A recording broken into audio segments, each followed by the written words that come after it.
This is me. November 6, 2017. Around 150 migrants leave Tripoli aboard a flimsy raft, desperate to reach Europe and start new lives. Many of them will drown, the result of decisions made by politicians far away in European capitals. Most are fleeing violence and economic desperation in sub-Saharan Africa. And once in Libya, they face new dangers, like torture and human trafficking. But to escape to Europe and to safety, they must first cross the Mediterranean Sea. Smugglers force them onto dangerously overcrowded and fragile rafts. In the night, everywhere is dark. I was highly scared. But I have no choice but to move into dinghy. I saw many people, rebels, shooting guns indiscriminately. Over the next 8 hours, the sea becomes rougher and the raft starts taking on water. Many passengers fall into the sea, some without life jackets. People were screaming, people were shouting, people were crying. All my oaths, I thought that I'm already dead. The migrants' best hope for rescue is their satellite phone. They call the Italian Coast Guard for help. The Italians then alert all ships in the area to the raft's approximate location. They also contact their go-to partner, the Libyan Coast Guard. By the time anyone arrives, the migrant raft is just outside of Libya's waters. In 2016, the European Union and Italy made an abrupt decision to outsource rescue operations here to a new partner, the Libyan Coast Guard. It's a policy with deadly consequences.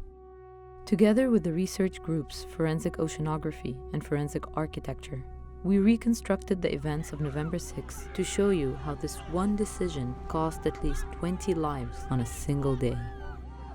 2 hours after being contacted by the Europeans, the Libyan Coast Guard vessel arrives first on scene. The Libyan boat was coming on a high speed. The wave was so high, so people gushed into the water. Half of the people in the boat fell in the water. We have blurred the migrants' faces to protect them from retaliation. Because I don't know how to swim, I don't swim. Wave just take me along, take me far. Most people were around me, we were scattered. Some people couldn't float, so most of them are gone. Watch how close the Libyan vessel gets to the raft, ignoring standard rescue tactics. Some migrants are pulled under. People were buried. The wave sank me in the water and took me far away to where I saw everything. I saw him, he's videoing the people drowning. We obtained footage from this Libyan's phone.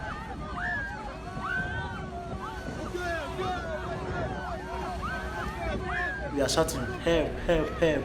They did not respond us.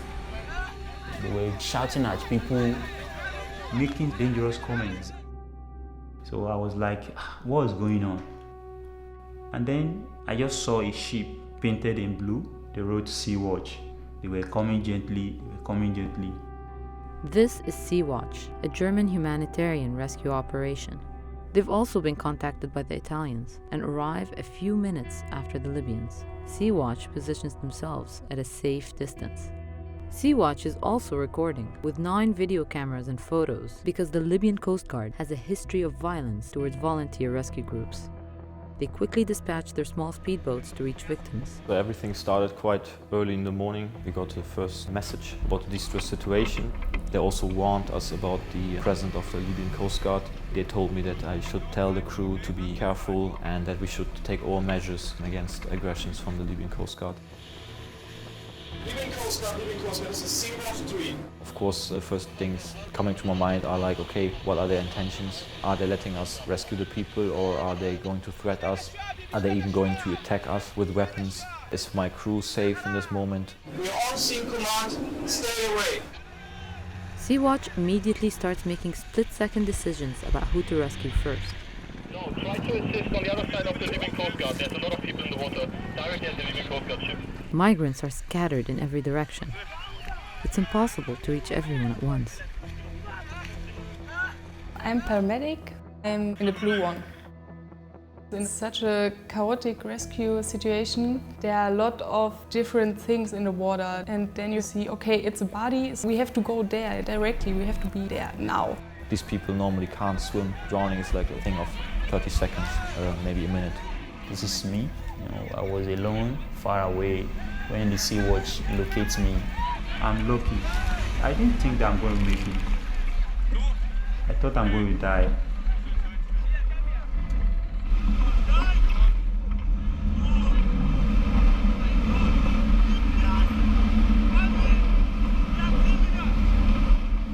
There were so much people in the waters. We tried to rescue all of them, but there were very big distance between them. At this moment, the frame shows at least 9 people in immediate need of assistance. Many more are out of view. This person here, this person is away. Yeah. Amidst the chaos, Sea-Watch notices a desperate hand that is nearly within reach. One of the rescued migrants jumps in to save him. But it's too late. Meanwhile, the Libyans continue to hinder rather than help the rescue operation. And if you're wondering why the Libyans even show up at all, it's mainly to fulfill a deal with the EU that keeps funding and resources coming their way. Saving lives doesn't seem to be at the top of their list. There were like 12 soldiers who were just standing there and were screaming. We tried to communicate with them that they should just be silent. When they're silent, we can at least hear what other people are screaming. As the rescue continues, the Libyans turn increasingly confrontational. It's part of a long-standing pattern of threatening humanitarian workers. We have been monitoring you for the last 2 days. Do not come back close to our waters. Next time you will be targeted.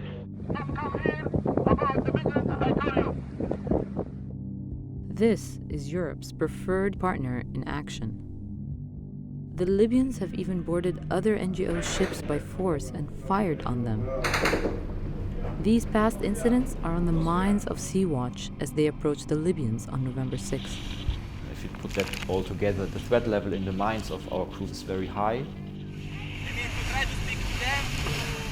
The driver of the speedboat said that they are facing big aggressions from the Libyans. He said they're threatening to shoot us. They made signs like this and like holding like weapons like this. Suddenly, the Libyans begin hurling hard objects and potatoes at the Sea-Watch crew. It's not only a potato, it's like a very physical attack on one of our crew members, and that makes me very angry. The threats escalate. Sea-Watch is forced to retreat for their own safety. Without Sea-Watch filling in the gaps, the incompetence of the Libyans' rescue efforts is on full display. Why they are saving people? Why they were saving people? They can't do anything because they have no capability of taking people who are already in the water to their ship. This man begins to sink. His life could be saved if the Libyans deployed the raft mounted on their vessel. But they claim it's broken.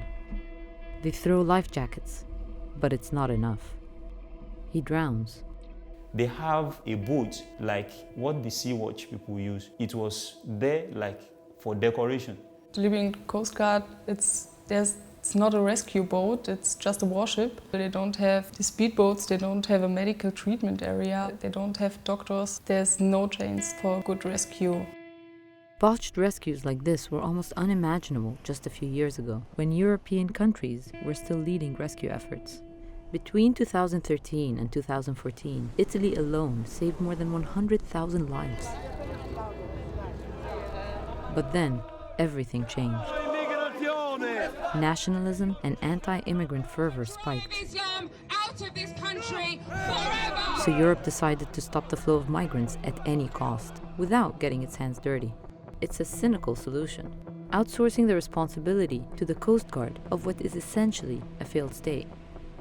The EU provides the Libyans with millions in equipment and training. Italy even helped repair the very ship used in this rescue and paraded it in front of the media to make it seem like they solved the crisis. But they haven't. 8 of the 13 Libyans manning the November 6 rescue received EU training, including on human rights, yet they blatantly abused the migrants on board their vessel. They started beating me. That is what I get this injury. It's why I have a wound here. They use belt to beat me. Flog us with rope. Beat us, kick everybody, kick, slap everybody. Beat me and I jump into the sea again. Many migrants frantically jump back into the water, even though some can't swim. I'm trying to see when I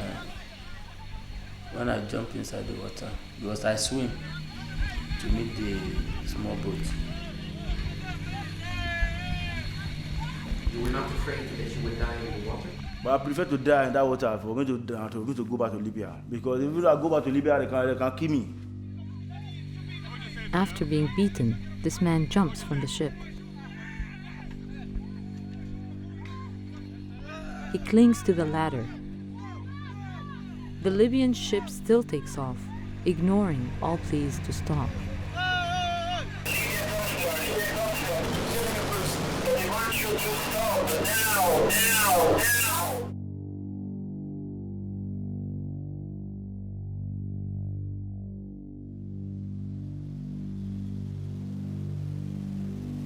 An Italian Navy helicopter realizes their partners have gone too far and intervene.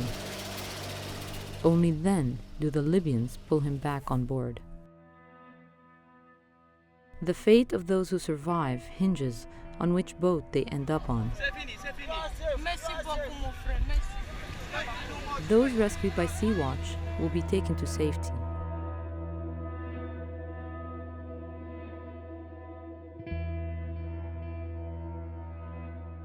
While those on the Libyan boat are taken to detention centers where migrants are often beaten, raped, held for ransom, or sold for slave labor. When we are in the boat, these guys were with me. This guy was captured by Libyan Coast Guard. We tracked down 2 of the migrants who were brought back to Libya, and we interviewed them by phone. So they took us back to the deporting camp. So they locked us in a room. Hunger, beating, so many types of things that I've not seen in my eyes before. They will tie you down. They will use electric wire to choke you. Did they sell you or trade you to other groups? Yes. We were sold to another group. These 2 Nigerians, a student and a waiter, later escaped the detention camp. They spoke to us from a secret location where they were hiding. And are you safe now? No. And we can't go outside. No food, no freedom, nothing. We are planning to leave the country.